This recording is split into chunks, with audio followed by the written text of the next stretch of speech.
Hello friends, welcome back to once again. मैं राजकुमार मिश्रा एक बार फिर से आप सभी का स्वागत करता हूं। प्यारे मित्रों, आज मैं आपके लिए लाया हूं स्टेट स्पीड टेस्ट नंबर 14। बच्चे, लास्ट टाइम हमें याद है कि मैंने आपको स्टेट का स्पीड टेस्ट नंबर 13 डन कराया था। जैसा कि आज आप देख रहे हैं कि आज हम लोग जो है 14 नंबर एसटी करेंगे, और 14 नंबर एसटी में जो सबसे पहला क्वेश्चन आप सबके सामने है वो आपके बोर्ड पे आ चुका है। और सबसे पहला क्वेश्चन क्या कहता है? सबसे पहला क्वेश्चन कहता है कि in which district of Uttar Pradesh Pandit Deendayal Upadhyay was born. Pandit Deendayal Upadhyay का जन्म उत्तर प्रदेश के किस जिले में हुआ था? पंडित दीनदयाल उपाध्याय जी का जन्म उत्तर प्रदेश के किस जिले में हुआ था? आपके सामने चार ऑप्शन है: मेरठ, कानपुर, बनारस या मथुरा। क्या सही आंसर है? मेरठ है, कानपुर है, बनारस या मथुरा। क्या इसका करेक्ट आंसर है? तो इसका जो करेक्ट आंसर है बच्चे वो मथुरा है। क्या है? मथुरा। देखिए, अगर मैं बात करता हूं पंडित दीनदयाल दीनदयाल उपाध्याय, ये एक महान विद्वान और ये कह दें कि एक महापुरुष थे हमारे देश के। इनका जन्म कहाँ हुआ था? मथुरा, उत्तर प्रदेश में इनका जन्म हुआ था। ये कहाँ पड़ता है? पश्चिमी यूपी, और ये खड़ी बोली का क्षेत्र माना जाता है बच्चे। पंडित दीनदयाल उपाध्याय, मथुरा, यूपी। तो क्या करेक्ट आंसर इसका है? इसका आंसर जो है वो क्या है? मथुरा है। तो Mathura is the correct answer. जो भी विद्यार्थी, जो भी बच्चे हमारे मथुरा के साथ जा रहे हैं या जिन्होंने मथुरा ऑप्शन किया है, उन सभी का आंसर क्या है? बिल्कुल करेक्ट है, बिल्कुल सही है प्यारे बच्चों। अगला प्रश्न देखो। अब ये प्रश्न, ये मैं क्वेश्चन आपको बहुत बार बता चुका हूं बच्चे, मुझे उम्मीद है कई बार मैं बताया हूं। मैं एक बार फिर से एक ड्रॉ करके बताता हूं आपको, अब ध्यान से देखिएगा।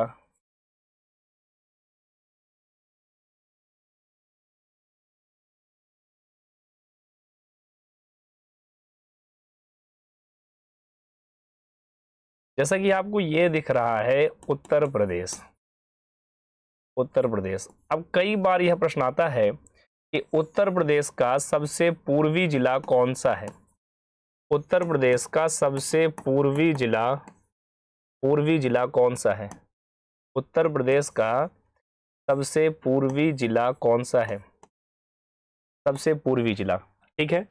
अब पूरब में कहेंगे तो क्या आएगा बच्चे? बलिया आएगा। क्वेश्चन था कि which is the eastern most district of Uttar Pradesh. ऐसा कौन सा जिला है जो उत्तर प्रदेश का सबसे अधिक पूरब में स्थित वाला जिला है? तो बलिया और मऊ का रीजन पड़ता है, सो बलिया है यहाँ पे, ठीक है। ऑप्शन थे देवरिया, गाजीपुर, बलिया, कुशीनगर। क्या देवरिया सबसे पूर्वी था? क्या गाजीपुर सबसे पूर्वी था? या बलिया था? या कुशीनगर था? तो बच्चे, इसका जो करेक्ट आंसर था वो क्या था? करेक्ट आंसर, इसका करेक्ट आंसर था बलिया। क्या था? बलिया। आप जैसे ही बलिया पार करेंगे तो आप पहुंच जाएंगे छपरा, और छपरा कहाँ पड़ता है? छपरा बिहार का क्या है? एक जिला है, एक जिला है, ठीक है। और सबसे पूर्वी जिला क्या है? बलिया है। सो क्या करेक्ट आंसर हो जाएगा बच्चे? इसका आंसर बलिया। जो भी विद्यार्थी इसमें ऑप्शन जो है बलिया किए हैं या बलिया को करेक्ट किए हैं, उन सभी का आंसर क्या है? बिल्कुल सही है, बिल्कुल करेक्ट है। मित्रों, अगला प्रश्न क्या कहता है? ओके, आइए देखिए नेक्स्ट क्वेश्चन क्या है। क्वेश्चन है when was the Uttar Pradesh financial corporation establish. Uttar Pradesh में वित्तीय निगम की स्थापना कब हुई थी? उत्तर प्रदेश में वित्तीय निगम की स्थापना कब की गई थी या कब हुई थी? उत्तर प्रदेश में वित्तीय निगम की स्थापना कब की गई थी या कब हुई थी? चार ऑप्शन है: 1951 है, 1952 है, 1953 है, या 1954 है। क्या इसका करेक्ट आंसर है? मित्रों, इसका जो करेक्ट आंसर है वो 1954 होगा। क्या इसका करेक्ट आंसर है? 1954। समझिए, उत्तर प्रदेश, भाई उत्तर प्रदेश की स्थापना कब हुई थी? उत्तर प्रदेश की स्थापना हुई थी 24 जनवरी 1950 को। स्थापना होने के 4 वर्ष बाद यह विचार आया, मतलब विचार तो तुरंत में ये आ गया, लेकिन 4 वर्ष के बाद में उत्तर प्रदेश में एक नगर निगम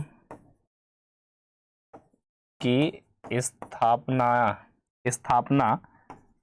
हुई थी। नगर निगम की क्या हुई थी? स्थापना हुई थी। और कब स्थापना हुई थी? 1954 ईस्वी में इसकी स्थापना हुई है। कब हुई है स्थापना? 1954 में इसकी स्थापना हुई है। तो क्या करेक्ट आंसर था इसका बच्चे? इसका करेक्ट आंसर था 1954। क्या था? 1954। बच्चे अगला क्वेश्चन क्या कहता है? अगला क्वेश्चन कहता है शेख सूफी संत Sheikh Nizamuddin Auliya is related to which district of Uttar प्रदेश?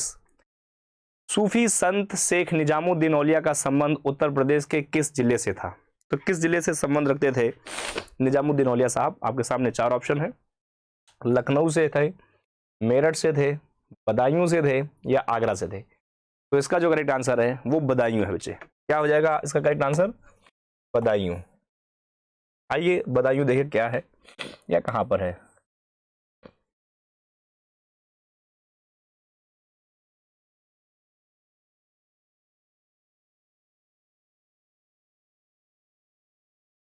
इस तरह से आप जो है उत्तर प्रदेश के मैप को बनाएंगे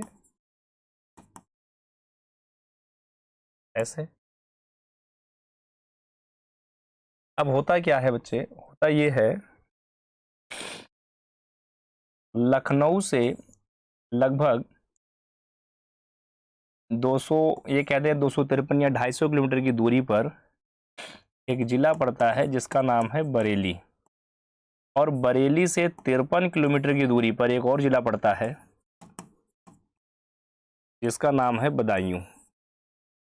बदायूं।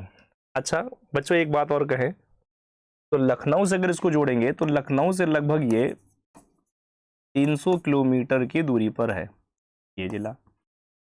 बदायूं के ही,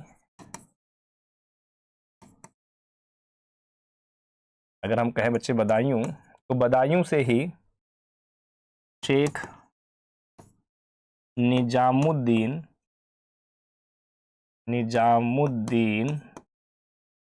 औलिया जी थे। निजामुद्दीन औलिया थे, एक पॉइंट। अच्छा यहीं से एक और पर्सनालिटी हैं जिनका नाम आप लोगों ने सुना होगा, अमीर खुसरो जी, वो भी यहीं से थे। एक तीसरे पर्सनालिटी का नाम कभी आपने सुना होगा, बदायूनी, ये भी यहीं से थे। तो अमीर खुसरो ने ही तबला और सितार की खोज भी की थी। तबला सितार की खोज की थी। इन्हें जो है तोतिए हिंद कहा जाता है। क्या कहा जाता है इन्हें? तोतिए हिंद कहा जाता है इन्हें। ये ऐसे। तो कहाँ से थे ये लोग? बदायूं से थे। बदायूं एक ऐसा जिला है जो अपनी जिले की सीमाएं 10 जिलों के साथ में भी क्या करता है? साझा करता है। सो ये बात भी जो है क्या है, काफी हद तक इसमें करेक्ट है, ये सही है।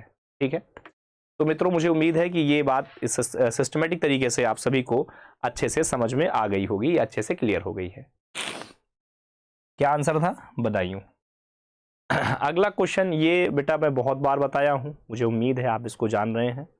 क्वेश्चन है कि what is the total area of Uttar Pradesh? Uttar Pradesh का कुल क्षेत्रफल कितना है?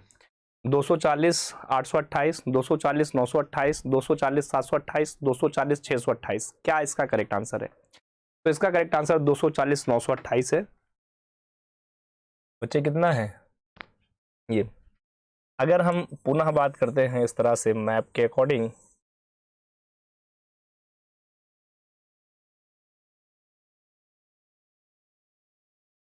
इस तरह से कि उत्तर प्रदेश का कुल जो क्षेत्रफल है, कुल क्षेत्रफल वो है 240 928 किलोमीटर स्क्वायर। इसका पूरब से पश्चिम का जो विस्तार है वो 650 किलोमीटर। उत्तर से दक्षिण का जो विस्तार है वो 240 किलोमीटर। अगर आप कभी 650 और 240 को मल्टीप्लाई करेंगे तो लगभग वैल्यू आपको 240 928 किलोमीटर स्क्वायर के आसपास की वैल्यू मिलेगी। तो ये भी आप कह सकते हो। तो ये है। अच्छा क्षेत्रफल के दृष्टिकोण से अब हम चौथे स्थान पर हैं, यूपी के स्थान पे है बच्चे, अब चौथे स्थान पर है। ठीक है, तो ऑप्शन नंबर बी क्या है करेक्ट आंसर। अगला प्रश्न आ रहा है और जो नेक्स्ट क्वेश्चन है वो क्या कहता है, सब ध्यान से देखेंगे, हमारे सारे मित्र देखेंगे कि how many district of the Uttar Pradesh include the Delhi national capital region. Uttar Pradesh में कितने जिले राष्ट्रीय राजधानी क्षेत्र एनसीआर में शामिल हैं। एनसीआर में कितने जिले जो हैं राजधानी, जिन्हें राष्ट्रीय राजधानी का रीजन दिया गया है, माने नेशनल कैपिटल रीजन कहा गया है। 8 है, 9 है, 7 है, 6 है, क्या है करेक्ट। इसका जो करेक्ट आंसर है वो है क्या, 8 जिले। याद रखेंगे, जैसे कि आप बच्चे यहां देखते हैं ना, इस तरीके से जब हम यूपी को ड्रॉ करते हैं ऐसे करके, तो यहां के लगभग 8 जो जिले हैं पश्चिमी जिले, पश्चिमी उत्तर प्रदेश, और वो सभी जो दिल्ली से सीमा बनाते हैं, दिल्ली से और हरियाणा से सीमा बनाते हैं, ज्यादातर उन 8 जिलों को ही कहाँ रखा गया है, NCR capital national capital reason में उन्हें जगह दी गई है, उन्हें आश्रय दिया गया है। तो करेक्ट आंसर क्या हो जाएगा, 8 हो जाएगा correct answer, national capital reason मतलब 8। ओके, अभी नेक्स्ट क्वेश्चन क्या कहता है, Which of the following district is of the Uttar Pradesh don't share the boundary of Uttarakhand? निम्नलिखित क्वेश्चन कहता है कि उत्तर प्रदेश का निम्नलिखित में कौन सा जिला उत्तराखंड के साथ में सीमा साझा नहीं करता। उत्तर प्रदेश का ऐसा कौन सा जिला है जो उत्तराखंड से सीमा साझा नहीं करता। सहारनपुर, रामपुर, शामली और बरेली। तो मित्रों इसका जो करेक्ट आंसर है वो क्या है, शामली। शामली जो है ये सीमा साझा नहीं करता है, ये एकदम पश्चिमी यूपी वाले रीजन में पड़ता है। इस तरीके से अगर मैं कहूं ऐसे करके,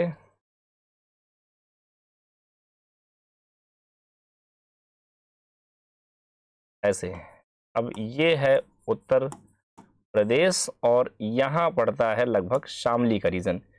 तो शामली जो है उत्तराखंड से बाउंड्री टच नहीं करता या यहां से सीमाओं को साझा नहीं करता है। तो इसका जो करेक्ट आंसर है वो क्या हो जाएगा, शामली हो जाएगा बच्चे। बाकी सहारनपुर, रामपुर, बरेली ये सब क्या करते हैं, सीमा बनाते हैं, इन सबसे क्या करते हैं, सीमा बनाते हैं, ये इन सबसे बाउंड्री का निर्माण करते हैं, ये बाउंड्रीज को बनाते हैं। ओके, तो चीजें वहां यहां तक आपको क्लियर हो रही हैं, समझ में आ रही हैं। अगला क्वेश्चन क्या कहता है मित्रों, हमारा नेक्स्ट क्वेश्चन कहता है Indian veterinary research institute of situated in which district of Uttar Pradesh. भारतीय पशु चिकित्सक अनुसंधान संस्थान उत्तर प्रदेश के किस जिले में है। Indian veterinary research institute is situated in which district of Uttar Pradesh. Option है 4 ऑप्शन है, मेरठ, लखनऊ, मथुरा एंड बरेली। भारतीय पशु चिकित्सक अनुसंधान संस्थान उत्तर प्रदेश के किस जिले में है। मेरठ में है, लखनऊ है, मथुरा है, बरेली है, क्या करेक्ट आंसर है। इसका करेक्ट आंसर है उत्तर प्रदेश का रोहेलखंड का क्षेत्र है बरेली। क्या है बच्चे, रोहेलखंड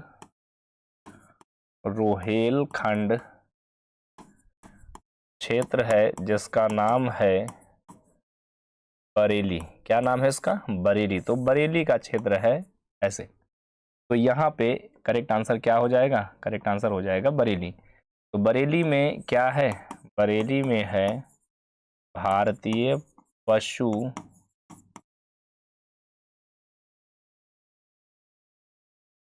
चिकित्सा अनुसंधान संस्थान। कहाँ है ये, बरेली है। क्या करेक्ट आंसर हो गया बच्चे इसका आंसर हो गया बरेली। तो जो भी विद्यार्थी हमारे बरेली के साथ जा रहे हैं, जो बरेली कह रहे हैं, उन सभी का आंसर क्या है, बिल्कुल करेक्ट है या बिल्कुल सही है। मित्रों अगला क्वेश्चन क्या कहता है, which of the following district is the lowest scheduled tribe population in Uttar Pradesh. निम्नलिखित में से किस जिले में उत्तर प्रदेश में सबसे कम अनुसूचित जनजाति आबादी वाला जिला है। भाई देखिए, सबसे कम अनुसूचित जनजाति वाला जो आबादी वाला जिला है वो कौन सा है? बागपत है, मेरठ है, सोनभद्र है या बरेली है? क्या इसका करेक्ट आंसर है? ऐसा कौन सा जिला है जहां पे सबसे कम आबादी है, अनुसूचित जनजाति वाला है? तो अनुसूचित जनजाति का सबसे कम आबादी वाला जो जिला है वो कौन सा है? बागपत है, मेरठ है, सोनभद्र है या बरेली है? तो मित्रों इसका जो करेक्ट आंसर है वो क्या है? बागपत, क्योंकि नाम से ही लग रहा है बहुत छोटा सा जिला है। बागपत सबसे कम अनुसूचित जनजाति वाला जिला है। तो क्या करेक्ट आंसर हो गया इसका? इसका आंसर हो गया बागपत। क्या आंसर हो गया इसका? बागपत जिला है इसका करेक्ट आंसर। ओके, जो भी विद्यार्थी हमारे बागपत वाले जिले के साथ जा रहे हैं वो सभी जो है करेक्ट है बिल्कुल। नेक्स्ट है, which of the following is the gharana of Uttar Pradesh the famous of the Kathak? Uttar Pradesh के निम्नलिखित में से कौन सा घराना कथक के लिए प्रसिद्ध है? भाई ऐसा कौन सा घराना है उत्तर प्रदेश में? घराना होते हैं जो काफी पुराने हैं, घराने पुराने हैं लेकिन घराने काफी फेमस हैं, जो लोक नृत्यों के लिए, काफी क्लासिकल डांस के लिए काफी फेमस थे। तो लखनऊ घराना, बनारस घराना, आगरा घराना या लखनऊ और बनारस दोनों है, मतलब बोथ ए और बी दोनों है। तो क्या इसका करेक्ट आंसर है? तो मित्रों इसका जो करेक्ट आंसर है वो लखनऊ और बनारस दोनों घराना होना चाहिए। तो बिल्कुल करेक्ट आंसर क्या है? डी वाला। तो जो भी विद्यार्थी ऑप्शन नंबर डी के साथ में जा रहे हैं या लखनऊ और बनारस घराना कह रहे हैं वो दोनों सही हैं। ठीक है, कथक एक शास्त्रीय संगीत है, शास्त्रीय संगीत नृत्य है जिसमें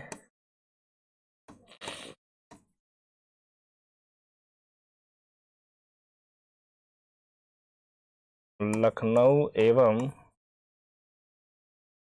वाराणसी घराना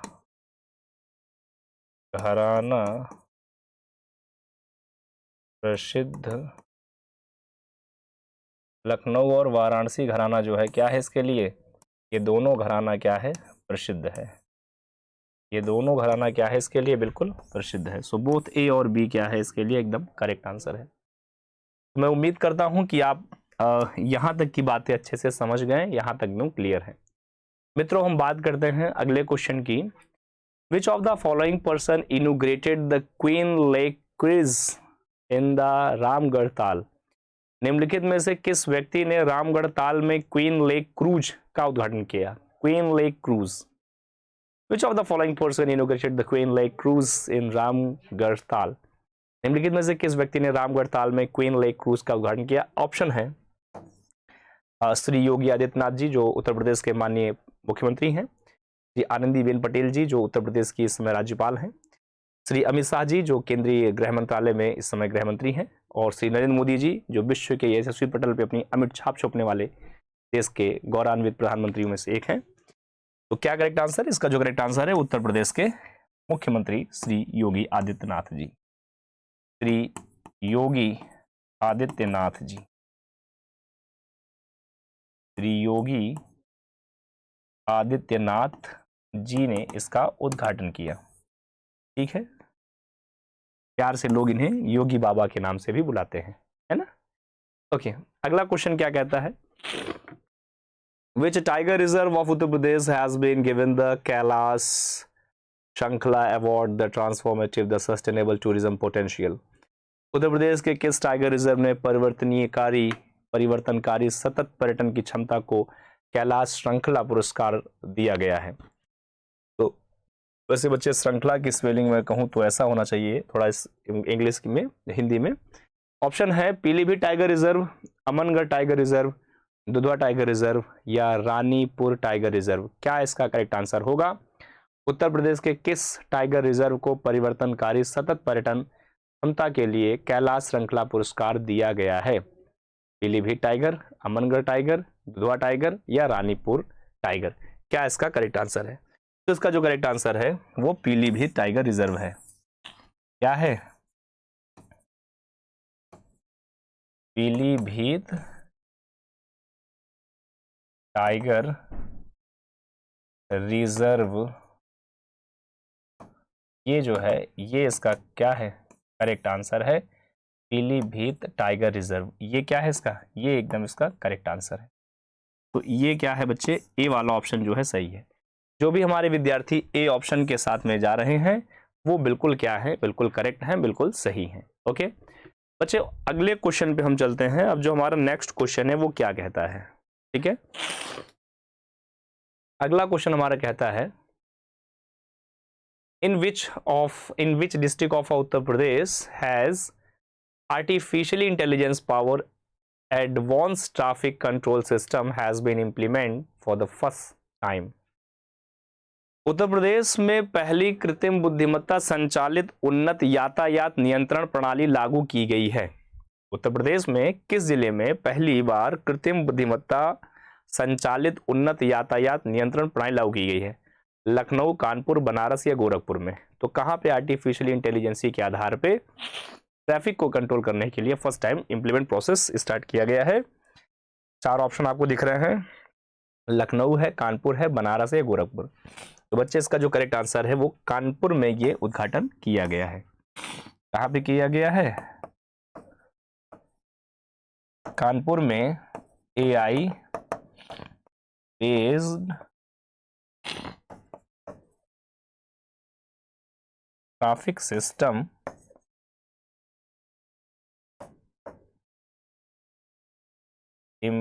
इम्प्लीमेंटेशन किया गया है। ऐसे तो ये इसका जो है करेक्ट आंसर क्या है? इसका करेक्ट आंसर बच्चे कानपुर इसका करेक्ट आंसर है। उम्मीद है आप इसको समझ पा रहे हैं। अगले क्वेश्चन की बात करते हैं बच्चे। हमारा जो नेक्स्ट क्वेश्चन है वो क्या कहता है? हमारा नेक्स्ट क्वेश्चन कहता है recently which state government has announced to give the 50% subsidy on the agriculture equipment under the agriculture mechanization scheme? हाल ही में किस राज्य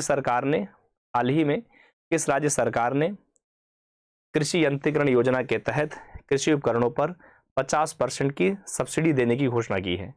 हाल ही में किस राज्य सरकार ने कृषि यंत्रीकरण योजना के तहत कृषि उपकरणों को खरीदने की बात कही गई? यहाँ पे कृषि यंत्रीकरण उपकरणों को खरीदने पर या उपकरणों पर 50% की सब्सिडी की घोषणा की है। ऑप्शन है उत्तर प्रदेश सरकार ने कहा है, मध्य प्रदेश सरकार ने कहा है, बिहार ने कहा है या छत्तीसगढ़ ने कहा है?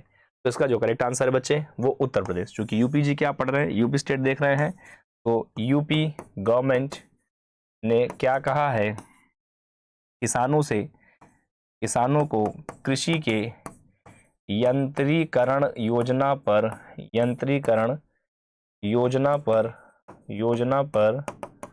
50% सब्सिडी देने की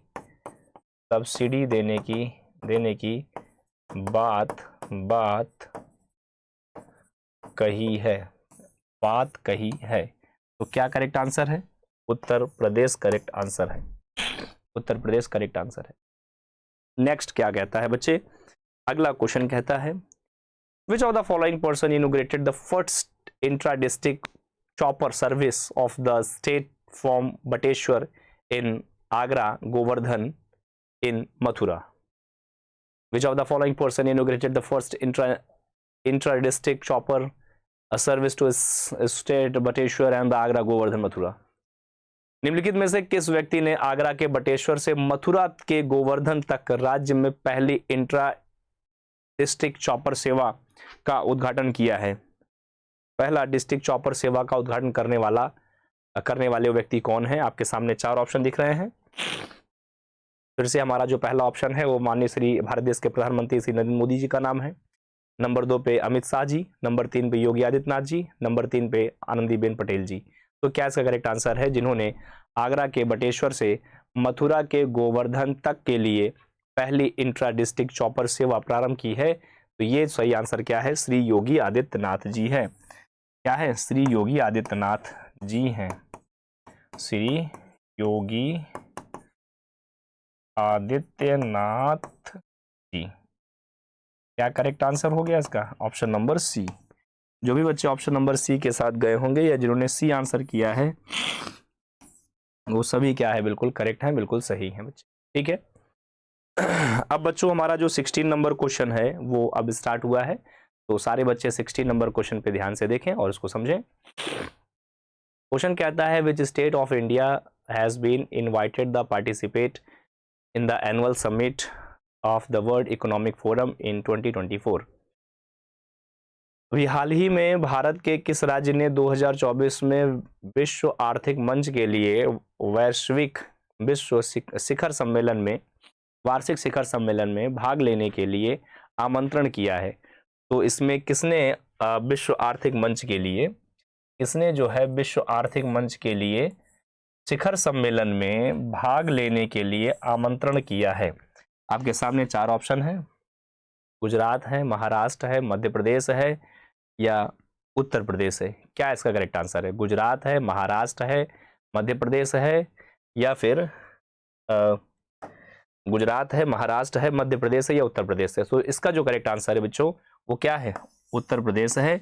अभी उत्तर प्रदेश सरकार के द्वारा, राज्य सरकार के द्वारा 2024 में विश्व आर्थिक मंच के वार्षिक शिखर सम्मेलन में भाग लेने के लिए आमंत्रित किया गया है, आमंत्रित किया गया है। तो किसे आमंत्रित किया गया है बच्चों?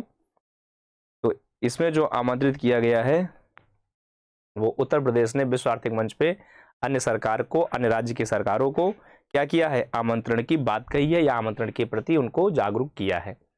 अगला क्वेश्चन कहता है 17 नंबर क्वेश्चन क्या कहता है बच्चों? कहता है प्रश्न, which of the following inaugurated the state first sheep goat rearing training centre in Etawah?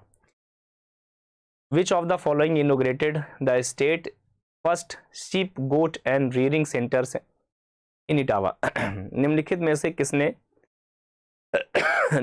से किसने इटावा में राज्य के पहले भेड़ बकरी पालन प्रशिक्षण केंद्र का उद्घाटन किया है? बहुत ही बेहतरीन क्वेश्चन है बच्चे। क्वेश्चन है निम्नलिखित में से किसने इटावा में पहले भेड़ बकरी पालन प्रशिक्षण केंद्र का उद्घाटन किया है? आपके सामने चार ऑप्शन है। श्री योगी आदित्यनाथ जी ने इटावा में भेड़ बकरी पालन का प्रशिक्षण केंद्र खोला है, श्री आनंदीबेन पटेल जी ने किया है या श्री द्रौपदी मुर्मू जो भारत देश के राष्ट्रपति हैं उन्होंने किया है या श्री धर्मपाल सिंह जी ने किया है? सो क्या इसका करेक्ट आंसर है? चार है, चार में से एक सही है और तीन इसमें गलत है। तो इसका जो करेक्ट आंसर है, इसका भी आंसर करेक्ट है उत्तर प्रदेश के मुख्यमंत्री माननीय श्री योगी आदित्यनाथ जी। तो पुनः आप लिखेंगे श्री योगी आदित्यनाथ जी, आदित्यनाथ जी, इन्होंने ही इसका जो है उद्घाटन किया है। क्या किया है? इसका इन्होंने भी उद्घाटन किया है ऐसे। सो ये क्या है सही आंसर? श्री योगी आदित्यनाथ जी इसका जो है करेक्ट आंसर है। करेक्ट आंसर क्या है बच्चे? करेक्ट आंसर इसका ऑप्शन नंबर ए है। अब हम बात करते हैं नेक्स्ट क्वेश्चन की। Shri Syed Modi India international badminton championship 2023 organise in which state of India? Syed Modi India international badminton championship 2023 Bharat के किस राज्य में आयोजित की गई है? Syed Modi India international badminton championship 2023 Bharat के किस राज्य में आयोजित की गई है? इसके लिए मित्रों अगर हम बात करते हैं, इसके लिए भी अगर बच्चे हम बात करते हैं तो हमारे पास चार ऑप्शन है, जैसा कि आप देख रहे हैं, मध्य प्रदेश, उत्तर प्रदेश, हरियाणा, उत्तर प्रदेश, मध्य प्रदेश, हरियाणा एंड महाराष्ट्र। क्या है इसका करेक्ट आंसर? तो मित्रों अगर हम बात करते हैं इसके करेक्ट आंसर की, तो इसका जो करेक्ट आंसर है वो क्या है? उत्तर प्रदेश। जो भी विद्यार्थी हमारे उत्तर प्रदेश के साथ जा रहे हैं या जो बच्चे उत्तर प्रदेश का आंसर दे रहे हैं उन सभी का आंसर क्या है? बिल्कुल करेक्ट है या बिल्कुल सही है प्यारे बच्चों। तो क्या करेक्ट आंसर है? उत्तर प्रदेश सही है। देखिए अगर हम बात करते हैं Syed Modi international badminton championship 2023 Bharat के किस राज्य में आयोजित किया गया है, तो इसका करेक्ट आंसर क्या है? उत्तर प्रदेश है। Syed Modi India international badminton championship किस राज्य में आयोजित किया गया था 23 में, तो उत्तर प्रदेश का करेक्ट आंसर था। तो जो भी बच्चे हमारे उत्तर प्रदेश के साथ जा रहे हैं या जिन बच्चों ने इसका आंसर उत्तर प्रदेश बताया था, उन सभी प्यारे बच्चों का आंसर क्या है, बिल्कुल सही है। बिल्कुल क्या है बेटा, आप सबका आंसर क्या है, बिल्कुल सही है। ओके,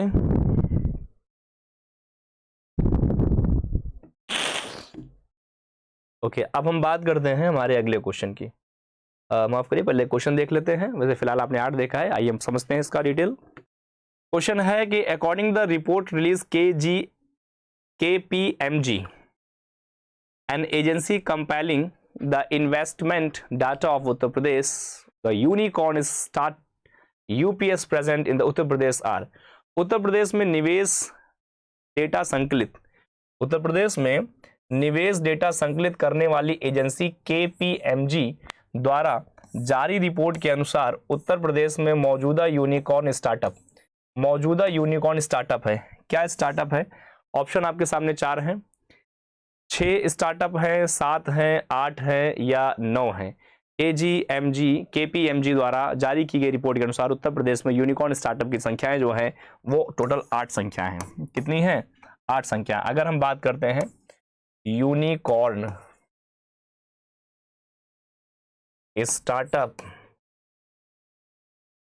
स्टार्टअप्स बाय KPMG, कितनी संख्या है KPMG के अनुसार?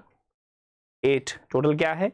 8 संख्या है। सो जो बच्चे 8 के साथ में जा रहे हैं या जिन्होंने 8 इसका आंसर किया होगा, उन सभी का आंसर क्या है प्यारे मित्रों? बिल्कुल करेक्ट आंसर है, बिल्कुल इसका सटीक उत्तर है, बिल्कुल सही उत्तर है। ओके, तो मुझे उम्मीद है मित्रों यहाँ तक की बातें आप सब समझ गए हैं, यहाँ तक की चीजें एकदम अच्छे से आपको क्लियर होंगी। अगला क्वेश्चन है, which of the following person presented the supplementary budget of the ₹28,760.67 crore for the financial year 2023 and 24 in the assembly। निम्नलिखित में से किस व्यक्ति ने विधानसभा में वित्तीय वर्ष 2023-24 के लिए 28,760.67 करोड़ रुपए का अनुपूरक बजट दिया है? उसे हम सप्लीमेंट्री बोलते हैं। सप्लीमेंट्री बजट को पेश किया है। सप्लीमेंट्री जो बजट दिया है 28,760.67 करोड़ रुपए का, ये किसने पेश किया है? आपके सामने 4 ऑप्शन है। श्री योगी आदित्यनाथ जी ने किया है, माननीय ब्रजेश पाठक जी ने किया है, या सुरेश कुमार खन्ना ने किया है, या स्वतंत्र देव सिंह ने कहा है। तो भाई जो उत्तर प्रदेश का वित्त मंत्री है वही इसका करेक्ट आंसर है। और मुझे उम्मीद है कि आप सबको ये पता है कि उत्तर प्रदेश के हमारे वित्त मंत्री कौन है। तो श्री सुरेश कुमार खन्ना जी हैं उत्तर प्रदेश वित्त मंत्री, और इन्होंने ही ये बजट दिया है। तो क्या कहेंगे हम लोग? उत्तर प्रदेश के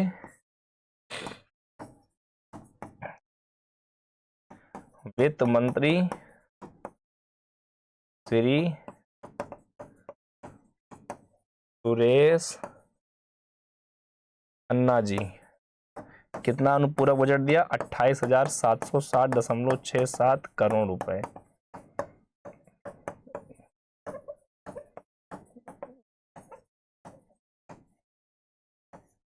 अनुपूरक बजट के रूप में ये व्यवस्था इन्होंने दी है।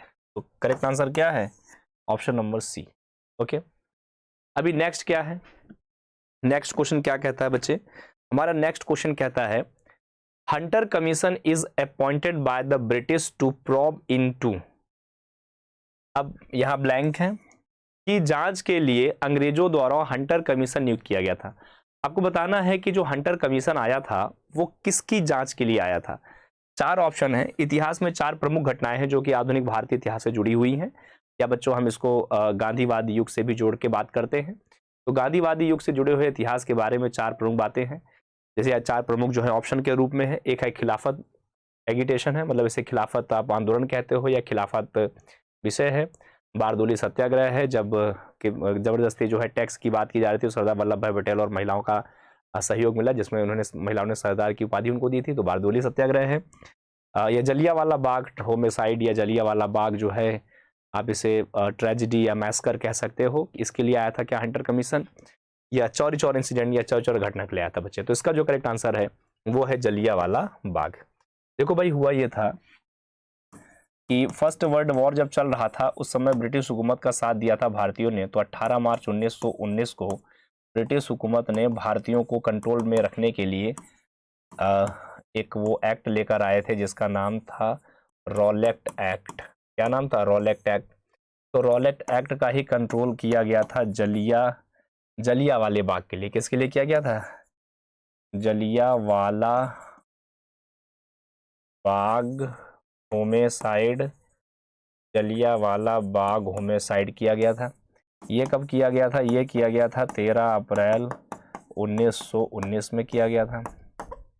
अच्छा, फिर उसके बाद अब जलियांवाले बाग की जांच करने के लिए हुआ ये था कि आर.एन. टैगोर साहब ने अपनी नाइटहुड की उपाधि त्याग दी थी और ये एक विशाल नरसंहार भी हो गया था, जिस कारण जॉर्ज फिफ्थ जो थे उस समय ब्रिटेन के जो राजा थे जॉर्ज फिफ्थ, उन्होंने एक कमीशन की बनाने की बात कही और वही कमीशन आया था जिसका नाम था Hunter commission. George Hunter India आए थे। ये 19 अक्टूबर 1919 को आया था और इस कमीशन ने ये जांच करके बताया था कि क्यों जलियांवाले बाग में इतना बड़ा नरसंहार हुआ और बहुत ढेर सारे लोग मारे गए। तो उन्होंने रॉलेट एक्ट का विरोध बताया, इस बात को जताया। सो ऑप्शन नंबर जो सी वाला है बच्चे, वो वाला आंसर जो है इसमें क्या है, वो बिल्कुल सही है। जो भी हमारे प्यारे मित्र प्यारे बच्चे ऑप्शन नंबर सी कर रहे थे वो बिल्कुल क्या थे? सही थे या बिल्कुल करेक्ट है। अब बच्चों हम बात करते हैं हमारे आज के अगले क्वेश्चन की। हमारा नेक्स्ट क्वेश्चन क्या कहता है? The central drug research institute is located. केंद्रीय औषधि अनुसंधान संस्थान स्थित है हैदराबाद, नई दिल्ली, पुणे, लखनऊ। केंद्रीय औषधि अनुसंधान संस्थान स्थित है हैदराबाद, नई दिल्ली, पुणे या लखनऊ। ये कहाँ पर स्थित है? केंद्रीय औषधि संस्थान अनुसंधान संस्थान central drug research institute is located कहाँ पर है? तो बच्चे ये कहाँ है? ये लखनऊ में ही है। देखिए, अगर हम बात करते हैं, जैसे आपने सुना होगा कभी महाराणा प्रताप लखनऊ, तो जैसे ही आप हाईकोर्ट के पीछे का देखते हैं सहारा मॉल के बगल का रोड, तो वहां पड़ता है ये रीजन लखनऊ। तो अगर मैं ये कहूँ केंद्रीय औषधि अनुसंधान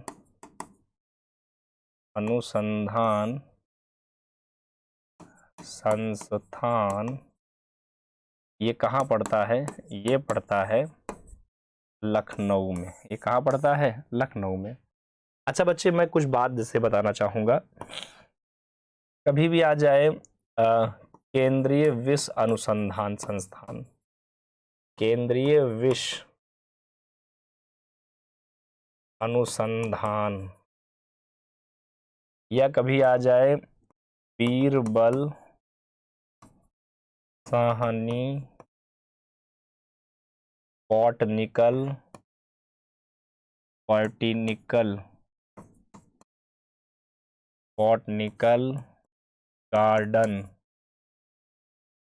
गार्डन, जैसे कभी आ जाए श्री जनेश्वर मिश्र, माफ करिएगा, मिश्र ध्यान करके आ जाए, या जैसे मान लीजिए बच्चे कभी आ जाए NBFR, मतलब national bureau of fishing research, आप कह सकते हो शॉर्ट में इसे, मतलब फुल फॉर्म में राष्ट्रीय ब्यूरो मत्स्य अनुसंधान। जैसे कभी आ जाए केंद्रीय बीज प्रमाणीकरण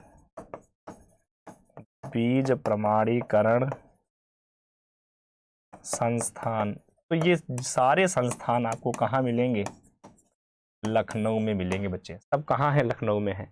अगर इस तरह से कोई भी आता है प्रश्न तो मैं उम्मीद करता हूं कि आप इनको सही करेंगे, आप इनको गलत नहीं करेंगे। तो ये सब कहाँ है बच्चे? ये सब पढ़ते हैं आपके लखनऊ में ही। अब अगला प्रश्न है जो हम स्टार्ट कर रहे हैं, आप इसको सारे लोग एक बार देखिए ध्यान से, क्या कहता है। Famous Mysore place is in, प्रसिद्ध जो मैसूर स्थान है वो कहाँ है?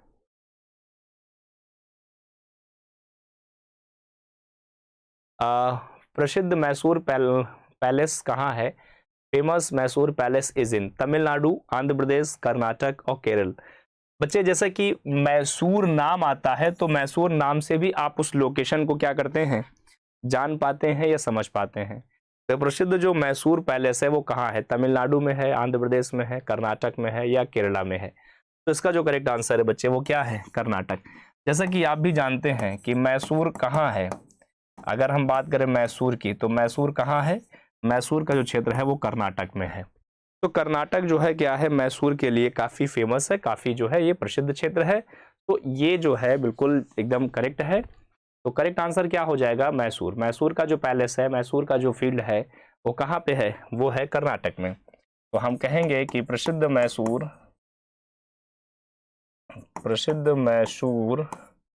महल, महल कहें या हम इसको पैलेस कहें। पैलेस कहाँ है बच्चे? ये है कर्नाटक में। ये कहाँ पे है? ये कर्नाटक में है। कहाँ पे है? ये कर्नाटक में है। तो सही आंसर क्या हो जाएगा? सी इज अ करेक्ट आंसर। सी जो है इसका करेक्ट आंसर है। बच्चे हम बात करते हैं, अगला क्वेश्चन है, क्या कहता है? Who is the current chief minister of the Tripura? वर्तमान में त्रिपुरा के मुख्यमंत्री कौन है? वर्तमान में त्रिपुरा के मुख्यमंत्री कौन है? आपको बताना है कि वर्तमान में त्रिपुरा के मुख्यमंत्री कौन है।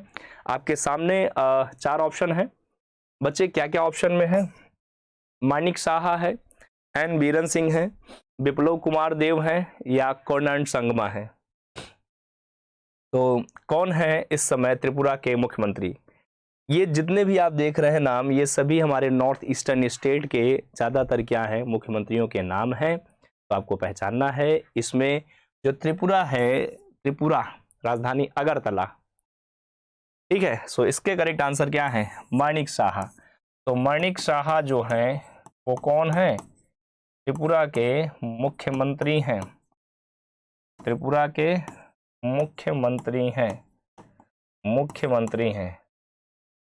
जैसे नागालैंड कोनार्ड सांगमा, विप्लव कुमार देव मिजोरम, एन बीरन सिंह, इस तरह से करके आपको अलग अलग राज्यों के भी जो हमारे अदर नॉर्थ ईस्टर्न स्टेट्स हैं उनके भी सीएम्स को एक बार आप जरूर अपने घर में उसको पढ़ लें ताकि आप क्लियर रहे। तो फिलहाल इसका करेक्ट आंसर क्या हो जाएगा? माणिक साहा। तो जो भी विद्यार्थी या जो भी बच्चे हमारे माणिक साहा को बता रहे हैं या माणिक साहा के साथ में जा रहे हैं, उनका सबका आंसर क्या है? बिल्कुल करेक्ट है, बिल्कुल सही आंसर है प्यारे बच्चों, बिल्कुल करेक्ट आंसर है। उसमें कोई भी दो राय नहीं है, कोई भी गलतियां उसमें आपकी बिल्कुल नहीं है। ठीक है, एकदम क्लियर है। अब हम बात करते हैं आज के सेशन का, आज के समय का सबसे लास्ट क्वेश्चन। बच्चे क्या कहता है? What is the currency of the south Africa? दक्षिण अफ्रीका की मुद्रा क्या है? देखिए, अगर हम बात करते हैं मित्रों कि इस तरह से जो आप बड़ा सा एक कॉन्टिनेंट देखते हैं, आप सब इस तरह सा एक बड़ा सा जो कॉन्टिनेंट देखते हैं तो वो कुछ इस तरह से दिखता है कॉन्टिनेंट का हिस्सा।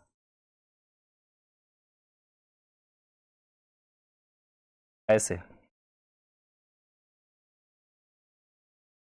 अगर मैं कहूँ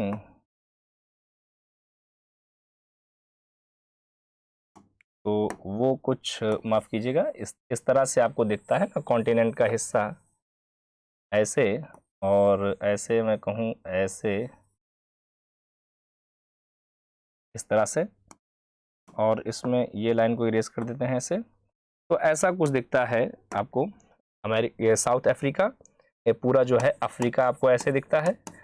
अब अफ्रीका का सबसे निचला हिस्सा पड़ता है साउथ अफ्रीका। ये इस तरह से कुछ है साउथ अफ्रीका, जिसकी राजधानी जो है केप टाउन है। राजधानी क्या है? केप टाउन है। प्रोटोरिया भी इसकी राजधानी मानी जाती है। और यहाँ पे जो करेंसी चलती है उसका नाम है रैंड। ये है रैंड। तो साउथ अफ्रीका की जो भी करेंसी है उसका क्या नाम बच्चे है? रैंड। तो जो बच्चे रैंड के साथ में गए हैं या रैंड टिक किया है उन सभी का आंसर क्या है? बिल्कुल करेक्ट है प्यारे बच्चों। सो मैं समझता हूं या उम्मीद करता हूं कि आपको आज का जो सेशन है वो सभी को जो है अच्छे से क्लियर होगा, अच्छे से आपको सेशन समझ में आया होगा। प्यारे बच्चों, जितने भी क्वेश्चन थे लगभग मैंने सभी आपको बताए। अच्छा, जैसा कि आपने लास्ट क्वेश्चन में देखा था कि वहां पे 4 ऑप्शन लिखे थे, जैसे दिनार था, बिर था, दिरहम था। देखिए क्या क्या था? दिनार था, बिर था, दिरहम था। तो ये भी अलग अलग जगहों पे चलने वाली करेंसी है। रैंड केवल साउथ अफ्रीका में चलता है। रैंड कहाँ चलता है? साउथ अफ्रीका में चलता है। तो आप सब, मैं आपसे उम्मीद करता हूं कि एक बार आप सभी जाके घर पे अच्छे से प्रैक्टिस भी करें और प्रैक्टिस में आप ये करें कि आप लगभग 6 कॉन्टिनेंट में कहूँ, Asia, Africa, north America, south America, Australia and Europe, ये 6 कॉन्टिनेंट का पॉलिटिकल मैप आप खरीदें स्टेशनरी बुक शॉप से, और उन सब में आप कंट्री कैपिटल को फाइंड करिए, और साथ साथ ये भी ध्यान दीजिए कि वहाँ पर क्या उनकी करेंसी है। जैसे आप एशिया पढ़ रहे हो, जैसे आप अफ्रीका पढ़ रहे हो, जो अफ्रीका पढ़ा, तो अफ्रीका में साउथ अफ्रीका है, उसके ऊपर बोत्सवाना है, बगल में नामीबिया है, जिम्बाब्वे है, गबन है, ऐसे करके आप नीचे से क्रम के हिसाब से आगे बढ़ते चलेंगे, तो उम्मीद है कि आप सारी चीज़ों को अच्छे से कवर कर पाएंगे। तो प्यारे मित्रों, मुझे उम्मीद है कि आज का सेशन जो आज आपको मैंने बताया है, आपको मैंने समझाया, आप सभी को एक बेहतरीन तरीके से पूरा हिस्सा समझ में आया है। सो प्यारे मित्रों, मैं अब आज का सेशन यहीं पे समाप्त करने जा रहा हूं, और मुझे उम्मीद है कि आपको बढ़िया लगा। ओके, हम आपसे मिलेंगे अभी नेक्स्ट स्पीड टेस्ट में, जिसका नाम होगा स्टेट स्पीड टेस्ट नंबर 15। तब तक के लिए thank you and bye bye to all of you.